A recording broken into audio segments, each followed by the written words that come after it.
for this Week 10 matchup against the Oakland Raiders. I decided to make a couple slider adjustments, and it made the game a lot more competitive, as you're going to see. I'm not going to spoil the score, but I think it's going to be a lot more entertaining than previous games. Anyway, you can see Earl Thomas and Joe Hayden both got locked up on long-term deals. Those are pretty significant players, so I figured I would show you guys that. I would love to get one of them at some point in the franchise, but it looks like with those new contracts, that's not going to happen.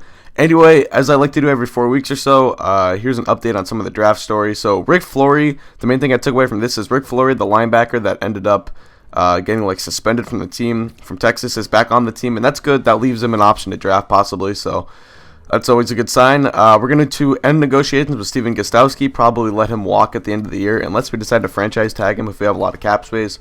And take a look at the Oakland Raiders team. I can take a look at some of their stats. This is a stronger team than in previous years. They did sign Emmanuel Sanders to add to a young receiving core. Andre Ellington they signed, second-year running back out of Clemson. He has had a fantastic start to the season. Terrell Pryor, I would say, is still their one weak spot. They also have Jonathan Vilma and Brent Grimes on defense, as well as Carlos Dunlap, to go along with Jared Allen, and an already strong defense, I would say. I mean, not too strong, but they have some good talent on defense, like Tyvon Branch. I liked that. The rookie they had this year, I think DJ Hayden or Calvin Hayden from Houston, I believe. So this is actually a pretty talented Raiders team. I think their one weakness still is quarterback. I think they should get an upgrade over Terrell Pryor. But you can see Dante Hightower is out, and they are missing some key players, including Priest Bergeron, who is the guy that I targeted in the draft, and it was funny seeing him on the Raiders. But anyway, this is a 3-5 Raiders team that I imagine is 3-5 mainly because of quarterback play and because of injuries. I think it's going to be a tough game. I think it's a tough challenge. And it's a Thursday night game in Oakland. I did check this is a Thursday night game. So this would be one of the games on NFL Network. CBS is only doing the first 8 next year. They're simulcasting, whatever. But anyway, the opening kickoff goes to, I believe this is Andre Hawkins, and he ends up getting tackled. You can see we're wearing the all-whites. I know the Patriots never wear uniforms like this, but I do like to switch it up sometimes. And Andre Ellington getting things started, going down the sideline, Gerard Mayo chasing, and Ellington is going to be brought down inside of the 10-yard line at the 7, a 68-yard carry to start out the ball game. A huge play for Andre Ellington, and now the Raiders have 3rd and goal from the 7. Pryor's going to drop back, looking, and it's intercepted by Devin McCourty, who jumps the route perfectly, and McCourty is being chased down the sideline by Pryor. Pryor's actually going to bring him down here in just a moment, you can see. But we get all the way inside of the 25-yard line. Now we're going to take over. Pop Warren shotgun set, dropping back. He's going to scramble to the right. Looking, it's Julian Edelman who catches it, fumbles, but it's recovered by Decker. In my opinion, that was not a catch. I don't think he had possession long enough, but we'll take it. And that's going to be a touchdown for LeGarrette Blount. So we get the first score of the game, 7-0. After what looked like it was going to be 7-0 Raiders, we get a right back. Terrible decision right there from Terrell Pryor. But on the next drive, Andre Ellington once again, who's averaging over 5 yards per carry early on in the season. Well, really not early on anymore.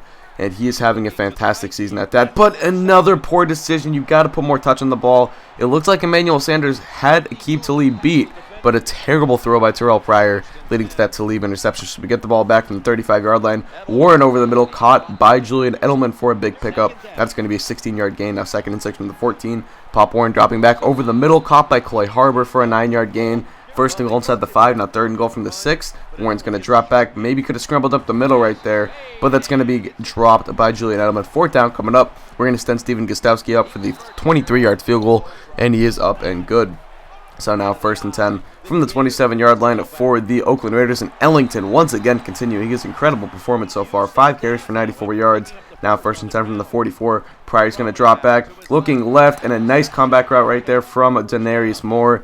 1st and 10 coming up on the other side of the 50 for the Raiders. Ellington finds the hole, shoots the gap, and picks up another nice chunk. That's 14 more yards for the 2nd-year man. Now Ellington once again, this time picks up 6 yards. A bit more of a modest gain, but he'll take it nonetheless. Pryor, quick throw. It's to, it looks like Andre Hawkins again. He's going to pick up the 7-yard gain, and now I formation. Pryor dropping back. He gets sacked by Rob Ninkovich. That's Sean Lee, excuse me. So 2nd and 16 coming up. Pryor's going to drop back, play action fake. He scrambles to the right. You know he's got speed and he can run. He tries to juke out Dane Fletcher right there, but Pryor ends up getting brought down. 3rd and 9 coming up, and you're going to be able to tell throughout this video, I started running a lot more 3-4 throughout this game. I figured it would help stop the run. I think where we were getting beat on the run early on was in the 2nd level, so I figured I would add an extra defender to that 2nd level and start running some 3-4. That's why you see Dane Fletcher getting a little bit more snaps than usual. So anyway, 3rd and 2 coming up now on the next drive for the Patriots. Warren's going to scramble to the right side. Nice throw on the run to Eric Decker, who comes back to the ball and makes the grab.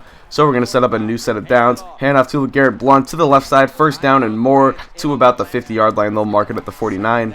Now shotgun set. Shane Vereen takes the handoff up the middle, picking up 7 yards. 3rd and 3 coming up. We got Blount back out there this time. Quick throw to, I believe that's Julian Edelman to the right side. Nope, it's Eric Decker. And that's going to be a 1st down. Now 2nd and 10. LeGarrette Blount up the middle. As we continue to just manufacture this drive right here, taking our time, working our way up the field. Beautiful drive so far by the Patriots. Now LeGarrette Blount to the right side, picking up another 8 yards. 3rd and 2 coming up. Handoff to Blount up the middle, who picks up the 1st down. And he's had a strong 2nd quarter, over 50 rushing yards in the day now. Here we go. Pop Warren, empty backfield, looking to the right side. Caught by Shane Vereen, was lined up as a receiver on that play.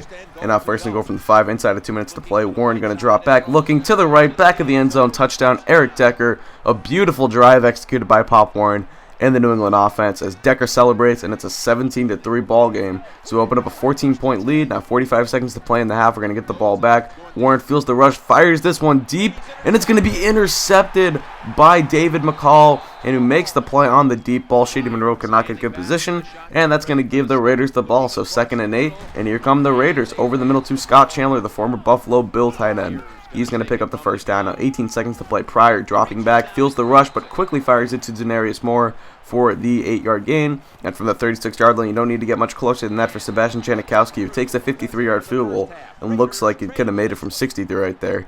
He makes it, and that's going to cut the lead down to 11. 17-6 is your halftime score. And you can see the Raiders are really outplaying us in terms of yards gained, average yards per play, but the time of possession has been a big difference for us, and obviously a couple interceptions have made a huge difference from Terrell Pryor. So 17-6 is the score, starting at the 2nd quarter here. Warren is going to get sacked right there. That's going to set up a punt away, so they get the ball back around the 50, and that's going to be caught over the middle to Emmanuel Sanders, only his 2nd grab of the day. 2nd and 1 coming up. It'll be a play-action fake. Pryor looking right side, caught by Scott Chandler, who has a couple catches, 5 on the day. Now Pryor dropping back, once again feeling the rush, quickly fires it. That's going to be incomplete. 4th and 10 coming up. Janikowski out once again. He's going to make it once again, and that's going to make it a 1-possession game. 17-9 is the score. Outside handoff to LeGarrette Blount on 2nd and 5. He picks up 6 yards and a 1st down. And now here we go, the drive continuing on 1st and 10. We're going to go play action. Warren looking. He's going to get sacked. This time it's Carlos Dunlap getting back there. So 3rd and 19. Warren's going to drop back. He has to go deep. He feels the rush, barely gets it off. And that's going to set up 4th down. So we punt it away, and the Raiders a chance to tie it up with this possession.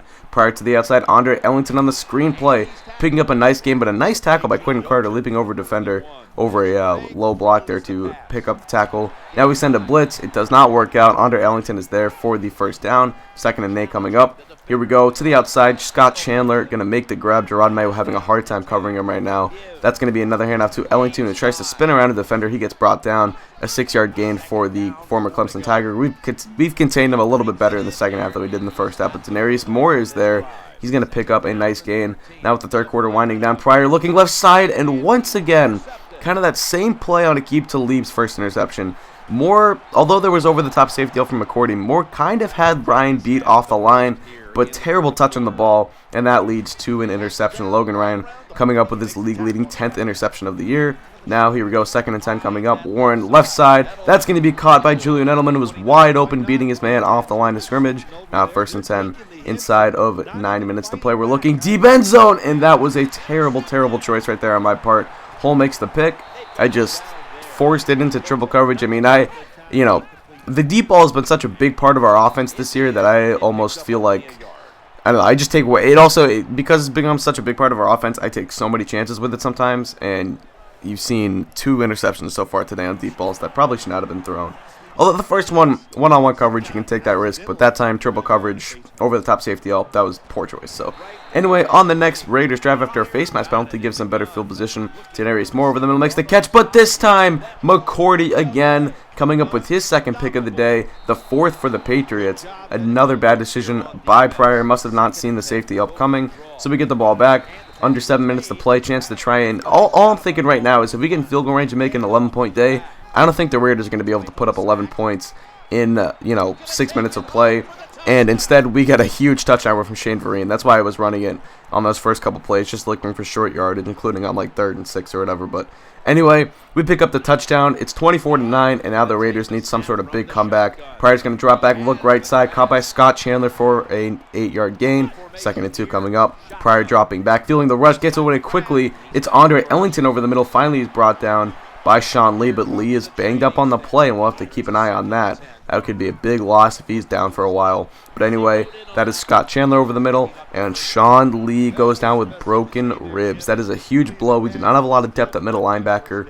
After Sean Lee, we get down to Connor White, Dane Fletcher, and with Dante Hightower already out, this strong linebacking core is looking weaker and weaker by the day. And there's a deep bomb to Emmanuel Sanders, who just once again beat Logan Ryan off of the line of scrimmage. And this time Pryor made the beautiful throw. Sanders gets the grab, and it's 24-16, so now we have to run some clock out and try to prevent the Raiders from getting another possession. They're only down by 8, and as you can see, Sean Lee slowly walking off to the locker room. Like I said, this will be a huge loss for the team for the next couple of weeks. 1st and 10, handoff to LeGarrette Blount, who's going to go up the middle and pick up a 4-yard gain. Just a couple more first downs and we could seal this game, but the way this Raiders offense is moving and the way our linebacking core is depleted, I would not want to give the Raiders the ball back with a chance to tie. So here we go, LeGarrette Blount up the middle, breaking a couple more tackles. Now 3rd and 4 coming up. One more first down will seal this game. Vereen finding the hole after a nice cut to the left, and that would seal it. We'd pick up the first down, under 2 minutes to play with no timeouts for the Raiders, and we would run the clock out from there. So that's going to do it. We pick up the 24-16 victory. And like I said, it was a lot more competitive than in previous games. We've seen a lot of blowouts lately, a lot of games that are competitive for a little bit and then kind of turn into blowouts. I think this was much more competitive. It was a much more fun feel to the game. It's a lot more challenging. Although the interceptions might have to, we might have to mess with that a little bit, as there was a lot of interceptions thrown today. 6 total, 4 from Pryor, 2 from Warren. But that's kind of a Madden next-gen thing. There's always a lot of picks in this game. But anyway, LeGarrette Blount somehow outruns Andre Ellington, probably because they only went to Ellington 11 times today for some strange reason. Nonetheless, you can take a look at the defensive stats. Mayo leading the team in tackles. 2 interceptions from McCourty, 6 in total. Big day from the secondary on both squads. But anyway, what's going to do, I want to thank you guys for watching. I hope you did enjoy, and just out. Peace.